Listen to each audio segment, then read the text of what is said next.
Living with Liberty, your source for common sense and truth. Bringing you insight from outside the mainstream, I am your host, Ryan. Today we will talk about the Democrats' latest tantrum, Joe Biden trying to speak price declines into being, and the consequences of breaking another country's laws. Next, on Living with Liberty.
Handle a decision that doesn't go your way? How do you or did you train your kids, if you have kids, to handle life's disappointments? Did you allow them to kick and scream and destroy things? Did you allow them to throw tantrums? Did you allow them to attempt to change the rules in the middle of the game to benefit themselves? Do you try to change the rules in the middle of the game to try and benefit yourself? Well, of course not. I think all of us are honest people, and we realize the rules and laws and things like that are put in place for a reason, and we need to abide by them. So we're not going to necessarily throw a tantrum and go kicking and screaming because something doesn't go our way or we don't like the way things are. We'll accept it and work to change it. Well, not accept it, but live by it and then work to change it if it needs to be changed. You know what, though? We let our politicians get away with doing those things. We let them kick and scream and throw tantrums when things don't go their way. And we tend to look the other way. And particularly guilty of this are the Democrats, let's be honest.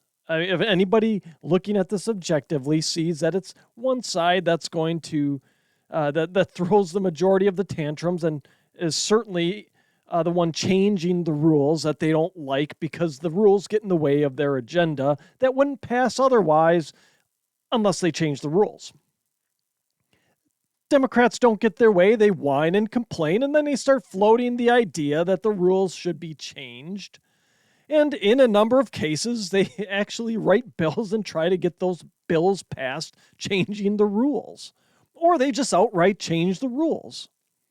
Now, they didn't like that federal court nominees could be filibustered. So Harry Reid led the charge to get that changed. Now, a federal court appointee just could be appointed on a simple majority vote. Now, what didn't the Dems think about when they did that, when they undertook that rule change? That the fact is there were now new rules to play by.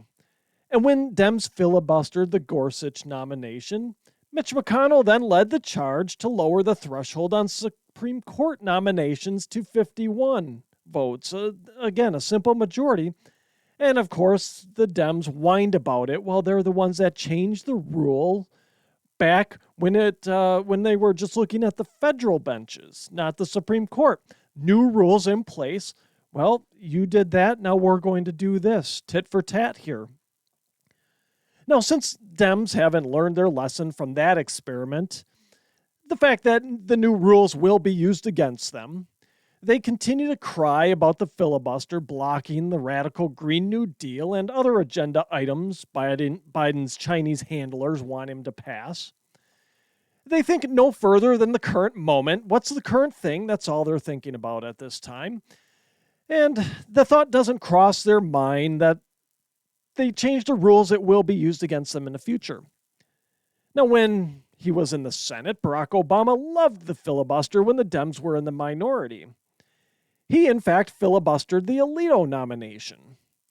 But then he railed against it as a Jim Crow relic when the Dems were in the majority. So do you see, they love it when it benefits them. When it doesn't benefit them, it's some sort of racist relic that needs to be destroyed. These people are hypocrites. Obama used the filibuster. That's what it's there for, is for the minority party to slow things down and make sure there's a consensus on legislation or anything, appointments, anything that's coming through the legislative process. That's the point of it, to have a cooling down period and maybe see if there's some further negotiation that needs to happen in order for a compromise and to take place so they can get a bill passed, or it's just there to kill a bad idea. The Supreme Court, it's another one of these things the Democrats are whining about. The Supreme Court was great at 9 justices when it was passing legislation. The Dems couldn't get through the proper and normal legislative channels. But now that there are rulings being made by a court that is originalist in its views of the Constitution, that looks at the intent of the founders and rules based on that, and, they're making these rulings that move our country back to the constitutional rule of law it should be operating under. The cries come about how now it's an illegitimate court and it needs to be packed.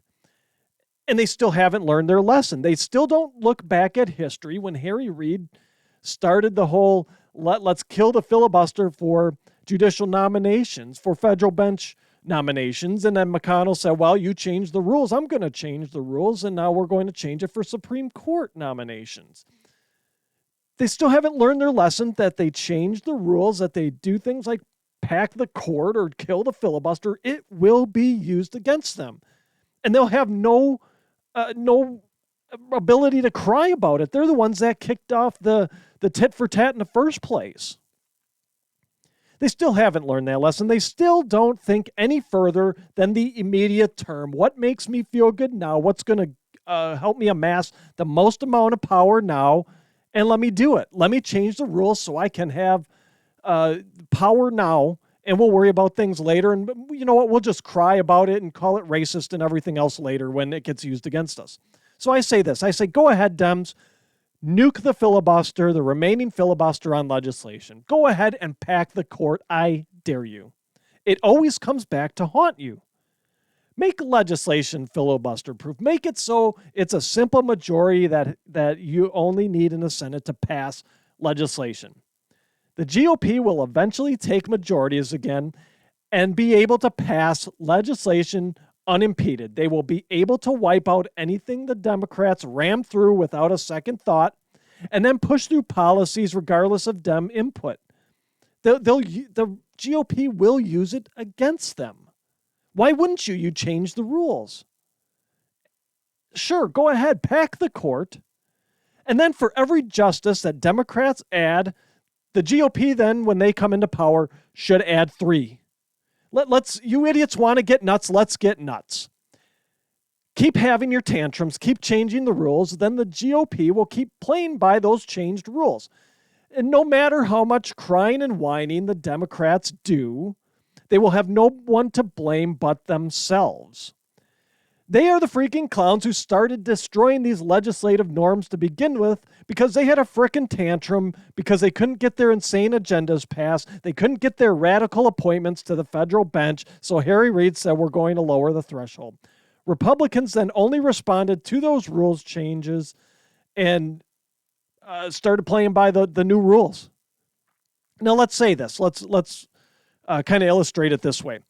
If you are in a boxing match, and even though knees to the junk aren't allowed, if your opponent gives you a swift kick to the beanbag with no penalty, and then repeatedly does it because the referee ignores it, would you not take advantage as well? The rules have obviously been changed for that match, and you better play by them or risk losing. The same thing applies here. The Democrats change the rules they don't like. They change the rules that impede their supposed progress toward their utopian communist state, whatever they're trying to accomplish, progressive, whatever. They change the rules because nobody in their right mind is going to accept or want past these just absolutely lunatic ideas they've got. So they change the rules. And then they act like petulant toddlers when the Republicans use those same rules against them. If you're listening to the show on the audio-only platforms today, and that platform allows for reviews, please give us a 5-star rating. It helps others find the show. Whether you are listening to the audio version or viewing on Rumble or YouTube, hit the subscribe button and give us a thumbs up or a rumble. The more subscriptions we have, the more thumbs up and rumbles we have, the more the show gets into the recommendations made by the algorithms, and the more we are able to spread the truth. Okay. Speaking of petulant toddlers, we have an 80-year-old one residing on Pennsylvania Avenue in the District of Corruption. Now, President Smoothbrain apparently thinks the best way to tackle high fuel prices is to just demand that gas stations lower their prices. Some economic illiterate intern for the resident tweeted this out over the 4th of July weekend. It says this: "This is a time of war and global peril. Bring down the price you are charging at the pump to reflect the cost you are paying for the product, and do it now." Do it now, the fake tough guy says. Don't worry about the supply component of price setting. Don't worry about the cost of crude or even the increased cost of transporting fuel to the filling stations. You know what? As a gas station owner, don't worry about the rent you have to pay, the taxes, keeping the lights on, any of that. Go ahead, just lower those prices to what you pay for the gasoline, and let's call it a day. You know what? Never mind the fact here that these gas stations make more of a margin on a bottle of soda than a gallon of gas. Just lower the prices before Biden calls up his buddy Corn Pop to do it for you. I wasn't cognizant of my surroundings when Carter was president. I was born at the tail end of that disaster. Thank goodness. But I don't think he was this economically illiterate where he demanded prices be lowered. Even the owner of the Washington Compost couldn't ignore this one, tweeting this out: "Ouch, inflation is too important of a problem for the White House to keep making statements like this. It's either straight ahead misdirection or a deep misunderstanding of basic market dynamics." It's both, Jeff. It's both. This administration has done nothing but lie from day one. It's been nothing but continual attempts to cover up their ineptness and corruption, to cover up just their blatant incompetence. But if your newspaper actually would do some real journalism, then there may be some actual accountability to be had. Maybe, just maybe, these corruptocrats in the White House would actually start doing what they're supposed to be doing. Maybe they wouldn't be apt to try and lie to us so much. Yes, it's misdirection. It's blatant saying, oh, look over here. Hey, it's those gas stations. They're charging way too much. Gas stations, bring your price down. Bring it in line with what you're paying for that gasoline that you sell. It is also a deep misunderstanding, I believe anyway, of market dynamics. I think Jeff Bezos is right here. I think it's both. Like I said, it's both. We have rampant inflation, yet the White House, the Biden, the Democrats, your Liz Warrens, your AOCs, they continue to talk about spending money. Even your swampy Republicans. I mean, there's going to be another Ukraine bill. You're going to have Republicans signing onto that thing too to send more money over to the laundromat. Send it over. Put it into Ukraine, and we'll get our kickbacks later.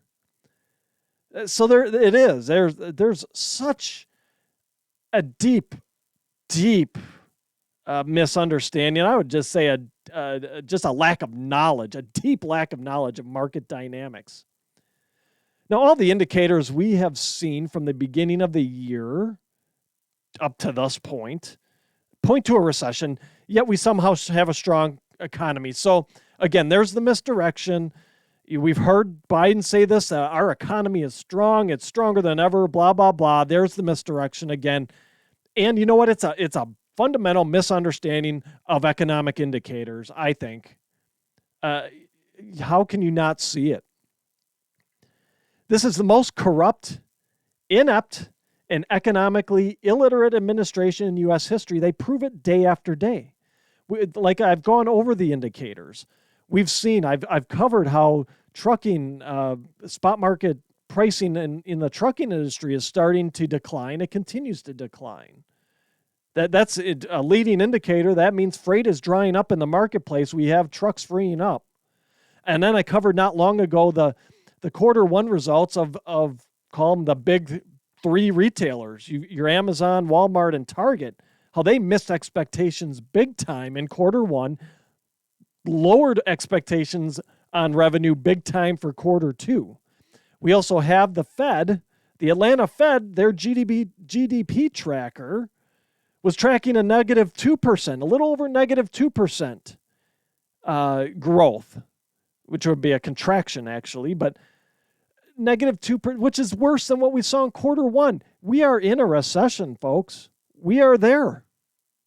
It's only a matter of time before that is officially confirmed by the powers that be, the economists out there that say we're in a recession. But yet this economically illiterate administration says, oh, we're the strongest economy ever, lower your prices. Pricing has no bearing on the cost of things that or the prices that are set for the consumer. Just lower them. You should be able to just lower them. Oh, never mind that. Again, you got to pay for everything else to run a gas station. And then there's this other just big piece, big story, in my opinion, that's come out recently. We have the whole strategic reserves, oil reserves, that the Biden administration has authorized releases in order to lower fuel prices, he said. Now, back when Biden said he was doing this third round of releases of 1 million barrels a day from, whatever it was, May through October, leading up to, it's a political ploy. It's leading up to the midterm elections. And the releases from these the strategic oil reserves haven't done a thing for prices. I said back then they wouldn't. We're 1 million barrels a day is peeing in the ocean in terms of what global consumption is. Then again, just to be fair, the releases from the oil reserves might have shaved a couple pennies off of the price if we weren't exporting the oil from our reserves to other countries. 5 million barrels of oil from the strategic reserves were sent to Europe and Asia in June, with China being one of those destinations in Asia. Oil that we were told was being released to help lower our fuel prices here in the United States was and is still being exported. And I say is because there's a plan to export at least one cargo of oil from the Louisiana Reserve site in July, in this month. And to top it off, demand is high in Latin America, so exports have been hitting new highs from the Gulf Coast refineries. And our government sits by and does nothing. For all his bluster about using the Defense Production Act, the resident of Pennsylvania Avenue has done nothing. He hasn't stopped the export of our strategic reserves. He hasn't ordered exports be redirected to the U.S. market. Nothing. Things he has some sway over, some power over, he's done nothing. Nor has he wanted to do anything. This is about America Last. This is about the Green New Deal. This is to keep tightening the screws so we will eventually relent and tell them to pass the disastrous Green New Deal so we can have lower energy costs. That's what this is about. And we wouldn't have lower energy costs from a Green New Deal. Eventually the subsidies go away for that, and it's more expensive than the fossil fuels we're burning now. The Biden administration is not serious about lowering our fuel prices. If they were, there would be no exports of crude oil to our enemies. There would be no exports of refined gasoline to Latin America. It would be redirected to the U.S. market. The American people are the last thing on the mind of the Biden administration of Democrats. As I've said before, the release of the strategic oil reserves was mostly symbolic anyway, and it was a ploy to make it look like this administration was doing something. It wasn't going to have any significant impact on prices since there was and still is no future plan under this administration to start issuing drilling permits on more productive land.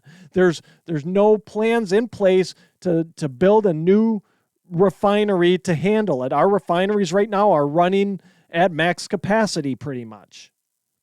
The mindset here seems to be to make it look like the administration is doing something when in essence they're not doing anything of consequence. They want fuel prices high. They think by keeping them high, people will eventually break down and clamor for the green new energy sources, and then thereby enriching the donors of these corruptocrats who are pushing these companies that are pushing this stuff. Sell our windmills, sell our battery cars, sell our solar panels. Biden thinks he can continue to take symbolic measures and to make empty threats and that the people won't see through it. The thing is, we see through it, though. And every empty claim and every empty threat drop Biden's poll numbers even lower. Give us a follow on social media.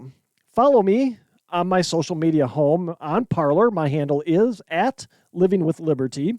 If you are on Facebook, give a like to the Living with Liberty page. Do you have a question or comment for the show?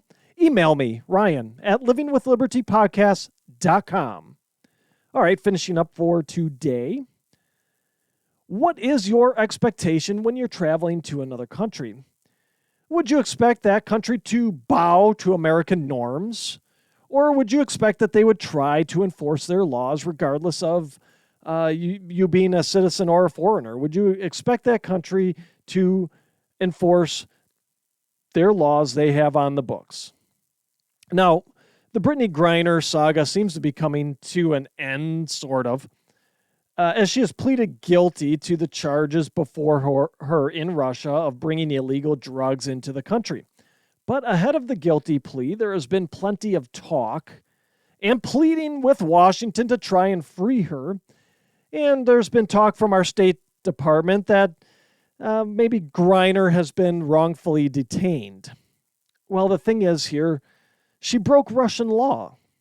The Russians have law against cannabis oil, and Russian authorities found vape canisters in her luggage containing it, so they arrested her. Honestly, that's their right. That's their law. It doesn't matter if we agree with that law or not. You are on their soil. You're on Russian soil. You have to play by their rules. For her part, Griner did somewhat own up to it to a degree, saying she was packing in a hurry and it was unintentional that the vape canisters were in her luggage. Okay, so she was irresponsible in packing. Britney Griner has played basketball in the offseason for years in Russia. This wasn't just all of a sudden just a one-time thing. She's played over there for years. So she should have been very familiar with Russian law at this point. She should have known that they don't take too kindly to cannabis oil or anything cannabis related. And she really should have been cognizant of what she was packing or what was in her suitcase. It was unclear as to whether maybe these were in a suitcase from a prior trip. Don't know. You probably should have gone through that, though, Britney Griner, and looked at your suitcase, what was in there, make sure it was all clean. Now, as long as basic human rights are being adhered to, food, water, not being tortured, a fair trial, etc., then if you are a U.S. citizen and you screw up in a foreign country, then you are subject to whatever consequence that brings. Now, another angle I've seen to this, it could be that Russia is using Griner as a political pawn. Perhaps they are.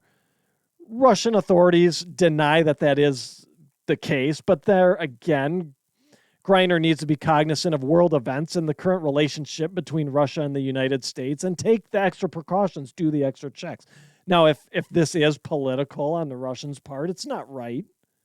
It's not right at all. I don't agree with that. But, all indications are there were vape canisters with cannabis, with illegal substances as far as Russian law is concerned. You have to pay the consequence for that. And you have to know that, and you have to take the extra precautions. You have to be cognizant of the world events and what the relationship is between Russia and the United States right now. It just it gave the Russians cause. She needed to make sure, Britney Griner needed to make sure everything she was doing, everything she was packing was above board and was not going to draw attention to herself. Now, again, if this is a political play, if Britney Griner's being held because of political reasons, that indeed would be wrong. But again, at the same time, Griner gave Russian authorities a reason to detain her. She had this in her suitcase. Now, here's a little bit of irony to this story. Britney Griner, you may know, maybe not. I kind of figured, but probably heard something and just forgot about it. But Britney Griner protested the national anthem, when especially back in 2020, when there was this whole big blow up, right? We all remember that. Now, here's what she said in 2020 about it. She said this: "I honestly feel we should not play the national anthem during our season. I think we should take that much of a stand." Even if the league decided to play the anthem, Griner said she was going to stand with others against the country anyway. "I'm going to protest regardless. I'm not going to be out there for the national anthem," she said. "If the league continues to want to play it, that's fine. It will be all season long. I'll not be out there. I feel like more are going to probably do the same thing. I can only speak for myself." That's all from a Breitbart article. I'll link the entire thing in the description box. Now, here's the thing. This is an interesting statement and stance from someone whose father fought in Vietnam. Yes, her father is a veteran. It's also an interesting stance for a league that no matter how much ESPN tries to prop it up, it still lags way behind CNN in viewership, and it doesn't turn a profit as a league. So it's very interesting that let's be real, it's a league that's in the summer because it can't compete with the NBA. And it's a league that's typically, it runs, I think, July to October, something like that. So it's a league that's also going up against Major League Baseball. So really, how much viewership are you going to get? And then to put on top of that, you're going to say, I'm going to protest the anthem. We shouldn't do this as a league. I don't care. Anybody else wants to do it. I think there's going to be a lot of people that do it. You're turning off people that might be looking for a sports fix. You're turning off at least half of your potential customer base when you say stuff like that. No matter how you feel about it, one way or the other, people don't want to see. They're not tuning into sports to see a protest, to have you shove your opinions down their throat. They're tuning in to be entertained. So, like I said, it's pretty bold at the time, even today, for a league that viewership on TV lacks CNN, which is hard to do these days, and the league still doesn't turn a profit. You've got ESPN. I think the NBA props it up with some money. So, it's cool, whatever. I'm not disparaging the league in any way, shape, or form, but you got to think about the dynamics here and what you're trying to accomplish and try and grow the league, and that's not how to do it. Now, the interesting thing here is we've got Britney Griner begging our government to save her from whatever consequence the Russian justice system has for her. So here's what she wrote in a letter to Joe Biden, pleading him to use his power to free her. She said this: "On the 4th of July, our family normally honors the service of those who fought for our freedom, including my father, who is a Vietnam War veteran.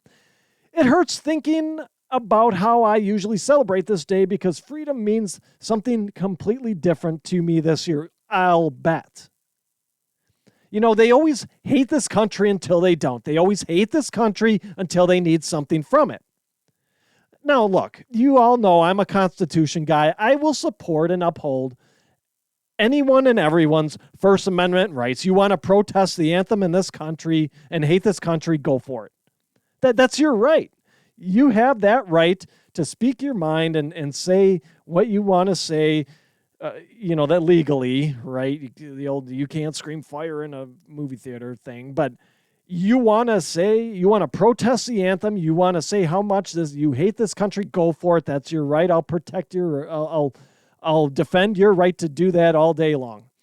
Now, when push comes to shove and you want and you go overseas and you get imprisoned in a foreign country on account of breaking their law because you weren't cognizant of what was going on, don't expect sympathy from me. And I think there's a lot of other people out there like that. Don't expect any sympathy. I could be more sympathetic if you said, hey, okay, my father's a veteran. I respect that, blah, blah, blah. I'll be there for the anthem, or just not said anything at all. I wouldn't have known one way or the other if you were out there for the anthem or not. I don't care. Like I said, you're right, but don't come out and take a stance against it, a very public stance against it, and then send this letter on the 4th of July pretending to be all patriotic, asking the president to try and use his power to free you because you went to another country and screwed up. Now, it just blows my mind that these people are this hypocritical. All of a sudden, this country that you hated can now maybe provide you a way out of the consequences of your actions. It may be able to get you out of your predicament and avoid Russian jail time or whatever. So with that in that mind, Griner loves the country again. She's all patriotic, and she's like, oh, this means something different this year. Well, yeah, I'll bet it does. You're not in a U.S. country club prison. You're in a Russian prison. I'll be willing to bet that even in prison, that our prisoners here have more rights, which they shouldn't. You're in prison. You're there to pay some consequence or suffer some consequences. Our prisoners here have more rights probably than what you find in a Russian prison. I'll be willing to bet that. So this whole thing with Griner now playing a patriotic card and begging and now seeming to love the country and what it can provide and the freedom and blah, blah, blah. It just doesn't sit well with me. I'm sorry. Like I said, I don't have any sympathy for you. Am I being too principled on this? You know what? I don't know. Maybe I am. Maybe I'm not. But at some point, the hypocrisy has to end. You can't have your cake and eat it too. You can't have it both ways. You either hate this country and what it stands for and want to protest the anthem, or you love it because it can provide you with something, that because it provides you with freedom. Now, maybe this is the thing that sparks a change. I don't know. But I guess I look at it this way. Either you want to be part of the problem or part of the solution here. So many look at the anthem protest as a sign of disrespect to this country, especially many, if not all, of the veterans who served defending the rights we have here. I think Griner should just take her lumps in this situation, especially given that she was so outspoken and adamant about protesting the anthem. That's, again, I don't have any sympathy. Now, it's different if this was a pure political play and Russia said, oh, well, this is kind of a famous American women's basketball player. Let's try and let's detain her and find something, right? Kind of do the FBI trick that they're using these days. Let's just detain her and find something to trump up some charges for her on to make it look like it's all legit. No, she had these in her suitcase. I mean, so I don't have any sympathy. I'm sorry. I mean, you were so outspoken about this. Have some principle and say, you know what? I screwed up. I got to take my consequence here. Or have some principle and say, ooh, you know what? Maybe you could construe that letter she wrote to Biden as doing that a little bit. Saying, oh, well, this, freedom, it means something different to me now. Have some principle and say, you know what? I'm sorry, I screwed up. I have a newfound appreciation for what this country provides. You know what? Whatever happens here is of my own doing, and I deserve the consequence. That you might get some sympathy from me then. You own up to it. But who knows, though? Who knows? At the end of the day, maybe this whole ordeal will give Britney Griner a new outlook on just how good we have it in America, that maybe it's not such a bad place after all, and maybe, just maybe, our anthem is worthy of a little respect, and that it's not just the anthem, but it's what the anthem represents, and the reverence we should have, because it's a time for us to remember what our veterans, what those who have come before us and fought for this country, fought for freedom and liberty, gave their lives for freedom and liberty, and what they did for us. That to me is what the anthem is about. It's a chance before we get into some sort of entertainment. That's why I always liked it as part of you open a sporting event with it, because it gives you just that time to think about, yeah, you know what? There was a lot of people a lot of veterans, soldiers, freedom fighters that came before us, gave their lives, gave their everything, gave their fortunes, so I can sit here and be entertained for the next 3 hours at a basketball, baseball, football, whatever. Have some reverence for it. You know, maybe, like I said, this whole ordeal, maybe it gives her a new outlook on that. Maybe it gives her a new appreciation. Hopefully those weren't just words she wrote to Biden. Hopefully she takes them to heart. And maybe then she'll come back, whatever happens with the sentencing and whatever else, you know, with this case in Russia with Britney Griner. Maybe she'll come back to America and she'll use whatever cultural capital she has to help change the views of others. One can only hope. Friends, that's my show for today. Thank you for tuning in. Please check out my website, livingwithlibertypodcast.com.